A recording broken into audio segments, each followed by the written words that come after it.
The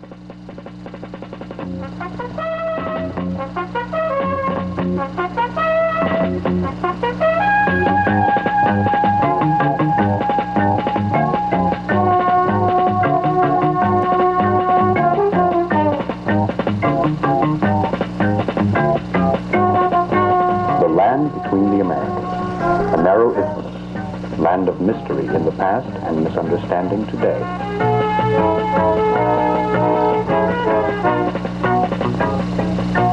Poverty, political unrest, and underdevelopment are among the things that come to mind when the subject of Central America is mentioned.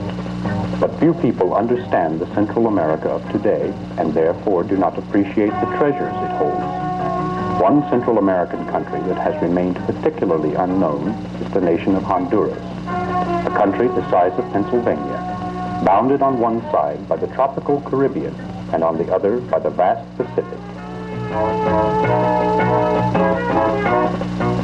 Honduras is a land of contrasts and surprises. Yes, you will find poverty and underdevelopment in Honduras, but poverty here doesn't have a social stigma, and underdevelopment simply means that this unexploited country marches to the beat of a more relaxed drummer.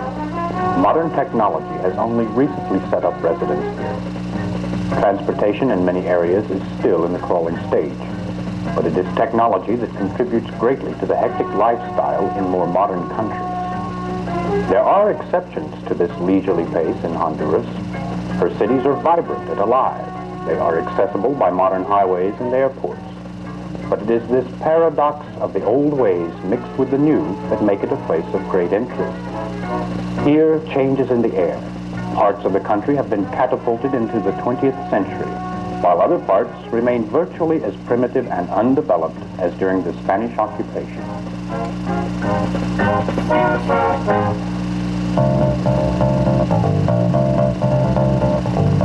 Though Banana Republic is no longer an appropriate name for Honduras, the business of bananas is still important.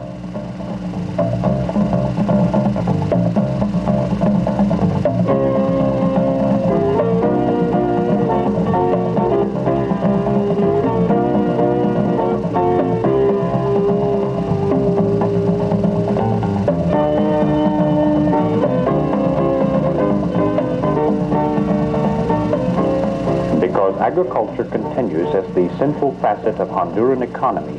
Business and government have not allowed methods to remain primitive.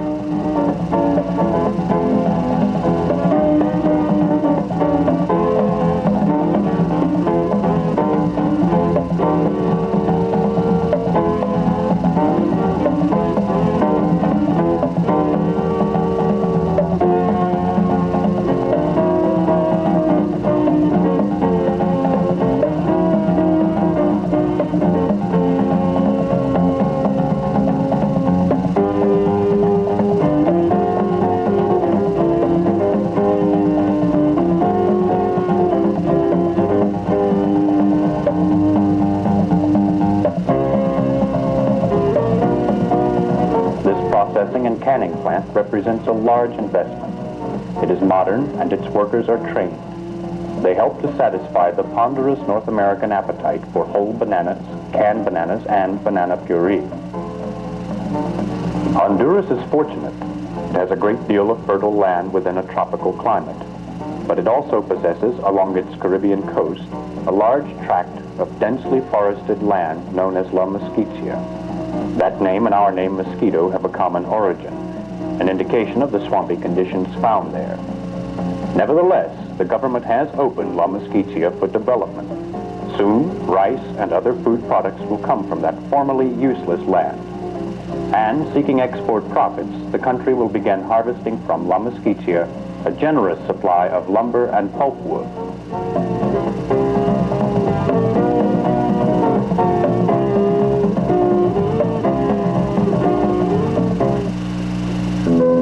Over 100 revolutions in the past have made the political climate of Honduras uncertain. But it is now among the most stable of the republics in Central America.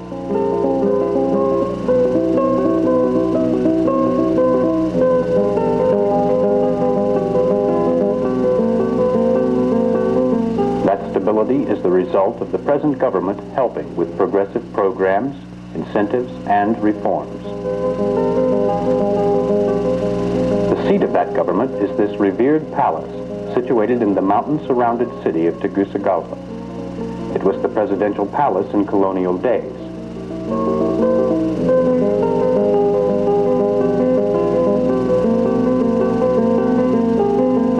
Now, it houses government offices and is used for affairs of state.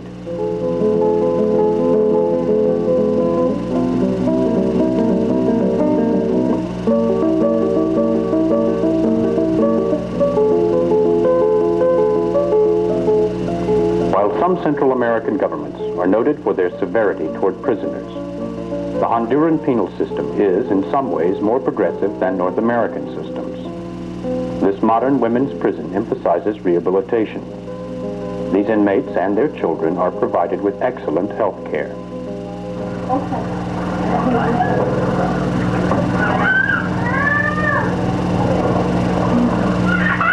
They enjoy humanizing recreation.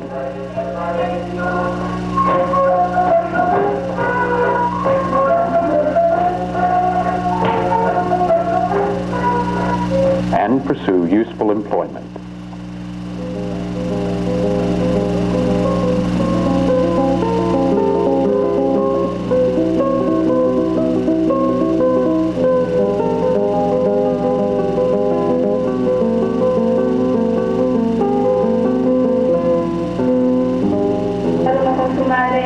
Ya que él es el ser más querido en toda su vida, ¿verdad? If a woman makes the best of her classroom time while in prison, she may take with her a skill so that she need never turn to crime again. To further improve conditions, the government has taken dramatic steps in the last decade to improve the nation's literacy level. As with all Central American countries, this has been a serious problem. In Honduras, schooling is free and compulsory for all children 7 to 15. 7 colleges provide opportunities for further education.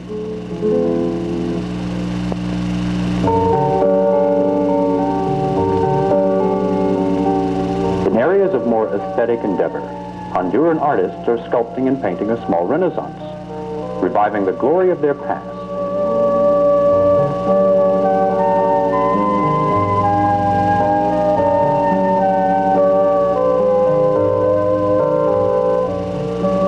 In Villa de Angeles, artists seek to interpret ancient Mayan Indian traditions in the art of today. The village has become a kind of art colony, presenting unique types of art to the rest of the world.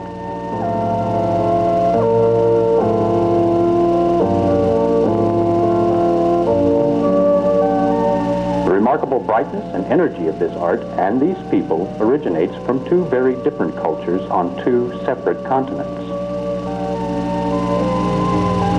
The Spanish, those who discovered the land, brought an inheritance from European culture. Christopher Columbus ushered in the days of Spanish control when he landed here on his last voyage to the New World. He was soon followed by the conquistadors and missionaries. They left a legacy that is still evident in the architecture and religion of Honduras. The Mayans gave the land an inheritance of a strange and beautifully written history that is even now being carefully retold by archaeologists. They built civilizations that rivaled the antiquity of Greece. The Mayan cities in 800 AD matched the power and prosperity of any city in Europe or Asia.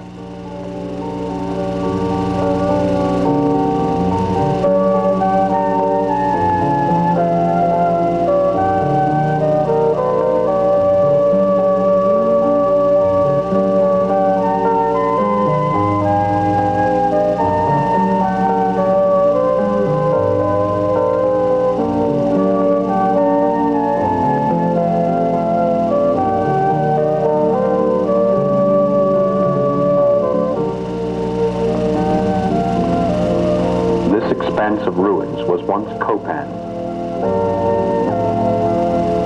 the city where priests and scientists reached the zenith of Mayan astronomical art.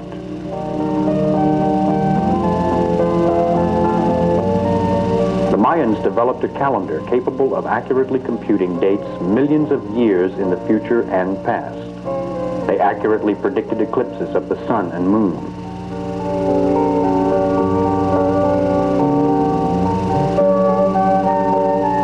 The placement of these stones was significant to Mayan agriculture. They were so situated that at the beginning and the end of each growing season, an aura of refracted sunlight resembling a rainbow would appear around the sun. Copan also appears to have been a sports center. As many as 10,000 enthusiasts packed into this ball court to watch a game that was probably a cross between basketball and football, with forms of wrestling thrown in. Yet the existence of this vibrant civilization was not even guessed when the Spanish landed their ships. This was one of the earliest surprises of Honduras. The once powerful Spanish Empire exists no more.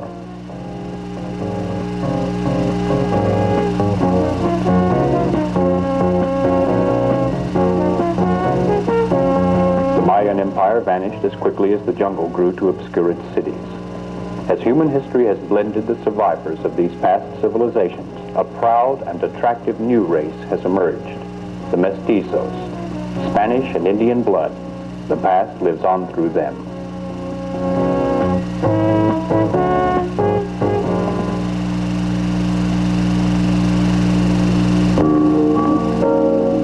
Yet another race has come to reap what it can from this soil. Out of the rich farmland of Indiana comes this group of Mennonites. A testament to the friendliness of the Honduran people, this group has found no friction here. The Mennonites came to embrace a religious freedom the American Constitution could not guarantee. This young man remembers a problem with the environment in the United States. It wasn't hard for me to live because I was anxious for adventure. I wanted to travel. I was really anxious to get down here. There's natural things that we miss from the States because why would you say it's easier to make a living in the United States than it is here. But we were settled once the way we're settled now, we can make it, we'll get along real good. Freedom from the noise of the jet and the freeway, freedom from government regulations, all very religious matters for the Mennonites.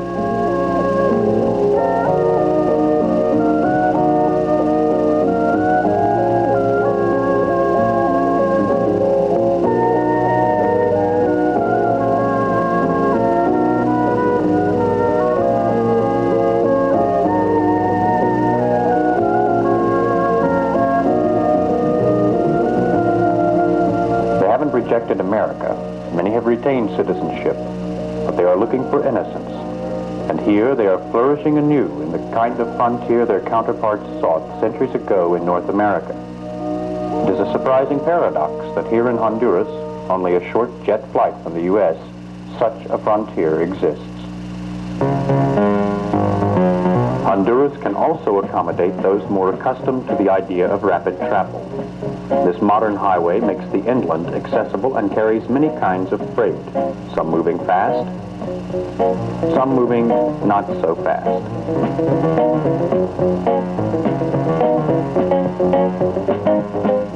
A short tour through the inland will demonstrate there are many rewards for those who will make the journey from the Caribbean to the interior mountains of Honduras. This series of cascades is named Pulhapenzac, the ancient site of holy temples.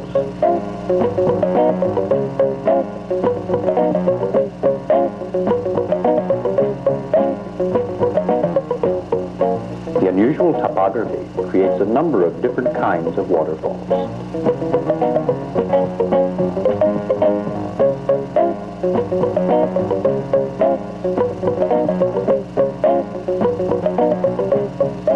Recently opened as a tourist attraction, this lush and beautiful spot remains unspoiled. This roadside park is maintained by the government. Travelers will be greeted by an open welcome anywhere in Honduras.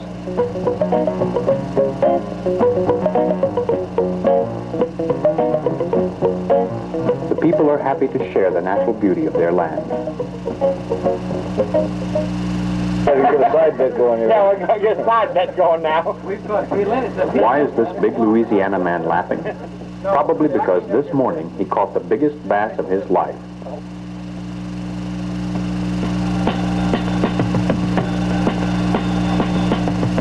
That's right, bass, the prize game fish of North America, imported when the United Fruit Company built a dam enlarging Lake Yahoa. After 20 years of adapting, those bass are now plentiful and big enough for anybody.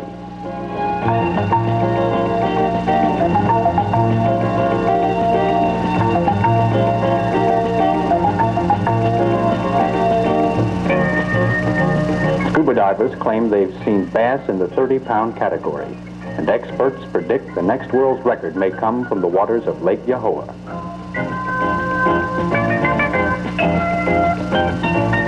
Those big fish have brought to Honduras Arkansas accents, Florida cigars, and Texas-sized fish stories.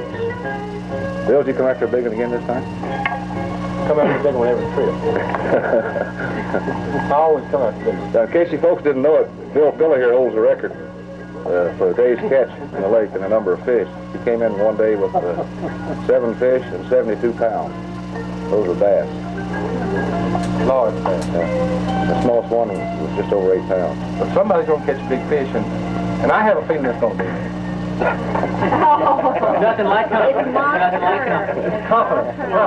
I made the statement yesterday on Sunday coming down that if I didn't catch a big fish, I think the trip was worthwhile. And just to see the country. This is my first time down here. beautiful. Just completely different. The climate's ideal. Beautiful country. It's cool at night, it's warm during the day. The lake is the prettiest place you ever see. I've never seen water this clear, truly. I really haven't, like this deep. I mean, you can just see to the bottom. It's wonderful. And your host here, they can't do enough for you. They just bend over backwards to please you. Your guides, they're good guides. They'll put you on fish, and they'll even help you catch the fish. Yep, it's true. This is true. For sure. This beach at Tela is the site of the country's most concerted effort to attract tourists.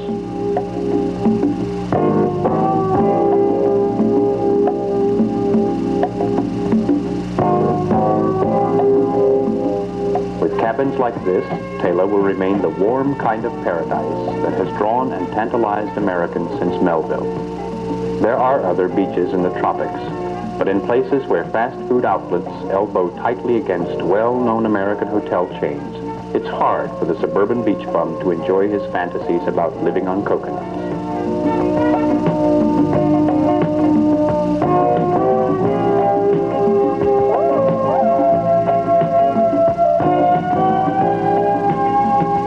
There will be large hotels here at Tela, but there will also be plenty of the genuine paradise from which dreams are made.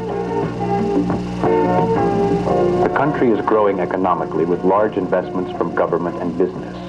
The people's lives are changing as they live near increasingly evident signs of export and commerce.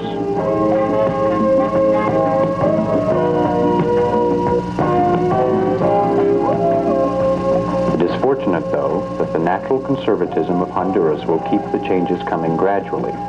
Honduras has decidedly joined the 20th century.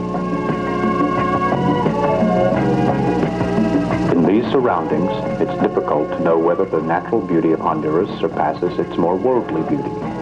This is the capital city of Tegucigalpa.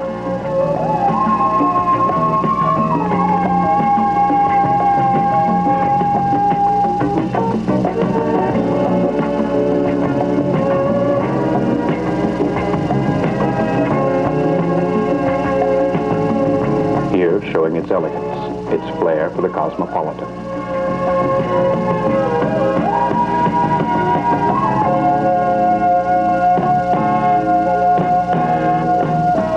It is It's located in the cool, mountainous inland serviced by air and highway transportation.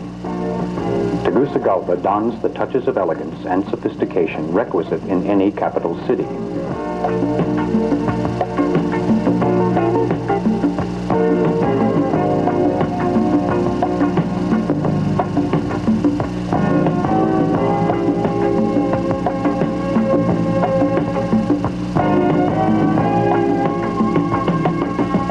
Fine restaurant was built by a Spaniard who left the old world to find and exercise his fortune in the new. History nicely repeats itself. The delicious taste of the food complements the decor, and the visiting American may congratulate himself on choosing a restaurant that is, aside from all else, very easy on the traveler's checks. Honduras has abundant resources with which to develop. Her human resources, people alive with a natural friendliness and honesty refreshing in an age of cool sophistication. They are strong yet versatile, the products of different heritages and backgrounds. And her earth resources, land that is wide open with rich soil, abundant mineral deposits, and hardwood forests all awaiting development. Within her borders, she displays almost every kind of terrain, from low coastal bogs to tall mountain ranges, and she is washed on either shore by the currents and commerce of two oceans. With roots in the ancient Mayans, Honduras has a long and rich history, but she joins the 20th century as a young country, just being discovered. And with every discovery, a new facet appears to demonstrate the uniqueness of Honduras, a Central American nation that is healthy, complex, and growing, full of the vital, the unexpected, the many surprises of Honduras.